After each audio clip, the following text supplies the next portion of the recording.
Doom on Sega consoles. It's quite a rough relationship. Doom ended up being part of the ill-fated 32X launch lineup at the end of 1994. Unfortunately, the 32X was not destined for success and lasted less than a year at retail. So what was Doom like to play on that 32X? It's definitely made some choices.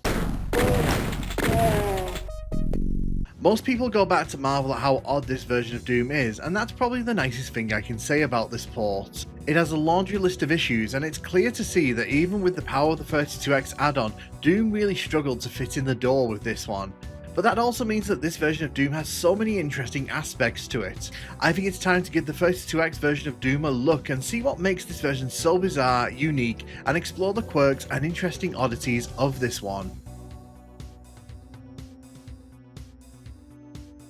A somewhat overlooked fact about the 32X version of Doom is that John Carmack was directly involved in making it. He spent time working directly in Sega's offices during the crunch period for the game's development, trying to get the game ready for launch. Sega of America put huge pressure on Doom being part of the launch lineup for the upcoming 32X. The game simply couldn't miss that window. Scott Bayliss, then of Sega of America, stated, "I spent weeks working with id Software's John Carmack, who literally camped out at the Sega of America building in Redwood City trying to get Doom ported. That guy worked his ass off, he sweated blood, and he still had to cut a third of the levels to get the game done in time. It's impressive because Carmack only directly worked on 2 of the console ports, this and the Jaguar version. The rest were handled by third parties, usually with his oversight." In the end, the game did make it to the launch lineup, but the resulting experience was far from optimal because Doom on 32X. One of the more glaring issues facing this version of Doom is the fact that it's missing the entire Inferno episode. In order to get the game out the door for Sega's big launch, Carmack made the decision to rip out the entire third Hell episode from the game. It worked, but it also means that Doom on 32X abruptly ends just as the player is about to reach the Hell section of the game. It also means that 32X Doom contains the least amount of levels of any official console port, leaving users with a paltry 17 levels to blast through. All of Knee Deep in the Dead's levels make the cut, with Military Base serving as the secret level for the whole game. The Shores of Hell features most of its levels but is missing Tower of Babel. To add to the disappointment, these levels are the same ones that feature in the Jaguar version, meaning most of the levels have been cut down, shortened, or changed outright. So not only do 32X gamers miss out on some of the game's more interesting levels, they get the levels that are intentionally shorter, missing content, and even miss out on the Jaguar exclusive levels. It leaves the 32X version of Doom feeling very butchered, but perhaps there's no bigger sign of this than the fact that in an incredibly odd quirk, players who cheat at any point during their playthrough of the 32X Doom or fail to play through all the levels will not be able to access the final levels. Try to access the secret level through map 3 after cheating and the game will simply push you to map 4. Attempt to pass into Fortress of Mystery from the end of spawning that, and the game kicks you to a credit roll and then a weird command prompt screen. This is awkward as the main menu lets the player dive into any one of the opening 15 levels with no issue at all, meaning most players will not even be aware that there are 2 levels being held out of their reach. This is also the only time I can think of in any of the official Doom releases where levels are gated off and the game actively checks if the player has cheated, punishing them if they've done so. When you consider how low the level count is in this version, it makes this decision all the more baffling. The Atari Jaguar console version of Doom was hugely important for console Doom as it served as the basis for many of the 1990s console ports. It was developed in-house by id Software and was used all the way up to the release of GBA Doom in 2001, but it actually wasn't the first Doom console port released to the public. That honour actually goes to the Sega 32X version of the game. Released on November 21st, 1994 as part of the launch lineup for the 32X add-on, it beat the Jaguar version of Doom to the market by a week. That version touching down on November 28, 1994. The Jaguar version may be the more famous of the 2 ports, but the 32X definitely gets the crown for being first. Much like the Super Nintendo version of Doom, the 32X version only has front-facing sprites for all of its enemies. This was done as a space-saving trick, but it means that monster infighting isn't really a thing in this version. Awkwardly, the game's manual contradicts this and outright tells you to make use of monster infighting to help defeat the Baron of Hell, which you can't really do in this version. Well, sort of. Monsters can still hurt each other, and if you can get a monster to shoot into another, they'll still cause damage. Unlike in the PC version of many of the other ports, monsters won't cease chasing the player to fight among themselves, meaning it'll usually fall to the player to do this. One interesting quirk that comes up from all this is that enemies can still be looking away from you, but because they only have front-facing sprites to show the player, it looks like they're ignoring you, creating probably the rudest version of Doom as the enemies ignore you and treat you like you're not even worth their time or attention.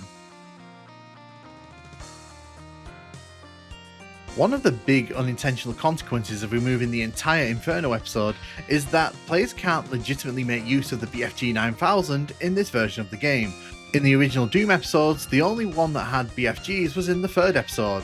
The first two definitely don't. Unfortunately, Carmack didn't seem to consider this and hasn't placed a BFG 9000 anywhere in the Shores of Hell episode, meaning that most players who experience this version won't be able to use it. That being said, it is still in the game, and if you make use of cheats, you can gift yourself the elusive BFG. The irony of this though is that if you use this before the final level, you won't be able to use it on that level because you won't be able to get there.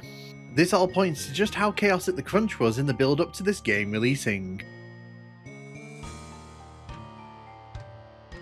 Another area where 32X Doom was scaled back is in the monster department, with some big names not making the final cut. 32X Doom only features 7 enemy types across its 17 levels.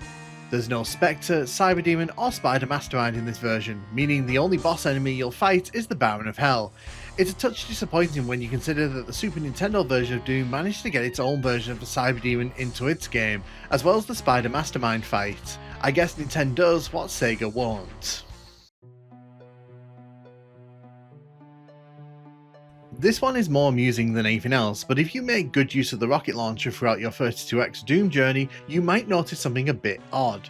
It seems that for whatever reason, the sprite of the rocket launching from ThatNukemGuy's rocket launcher is always pointing the wrong way. It happens so quickly that you'll only notice it if you're looking right at the screen, but when I tested it myself it was clear as day. Now I'm no weapons expert, but launching a rocket backwards seems like a very bad design choice for a weapon. I can only assume that this was an oversight by the team who were crunching so hard to get the game ready for the 32X launch that they didn't notice, let's be fair, you really have to be looking for it, or didn't care. They assumed nobody would notice. Well, here I am almost 30 years later noticing it, so haha. Everyone who plays Doom knows the maximum amount of ammo you can get for certain weapons. The pistol and chain gun can have a maximum of 400 bullets, the shotgun can have up to 100 bullets, 100 rockets for the rocket launcher and 600 cells for the plasma rifle. So you might find it peculiar that if you put in the happy ammo cheat into the 32X version of Doom, the game gives up on these limits and just gives you 500 ammo across the board. As something of a purist for Doom, it's bizarre to see 500 shotgun shells in my shotgun. No other version of Doom officially does this, meaning that if you ever see this, you know you're looking at the 32X version. Normally when I make these categories I try to keep it all level, but we can't talk about the 32X version of Doom without discussing the absolute splendour that is its soundtrack, which I feel comfortable in saying is probably the worst iteration of Doom's iconic music from any of these console ports, at least those versions which have music. Rather than tell you about it, I'm just going to play you some samples.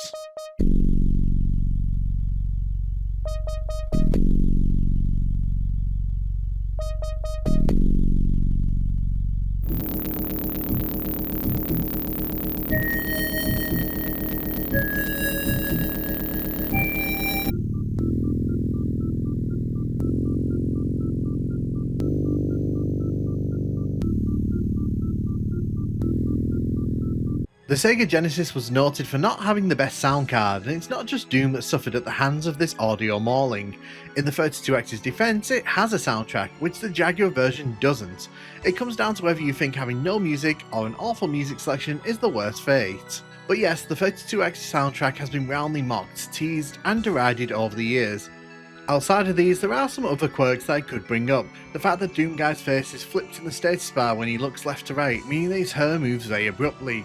and the fact that there's no multiplayer mode in this version. Doom on the 32X stands as testament to how hard id Software was willing to work to try and bring that Doom experience to consoles. Unfortunately, in this case, the end result is a bit of a hot mess, but it's also one of the more unique outings in console Doom. Let me know in the comments if there's any quirks in this version of Doom that you think I should have mentioned.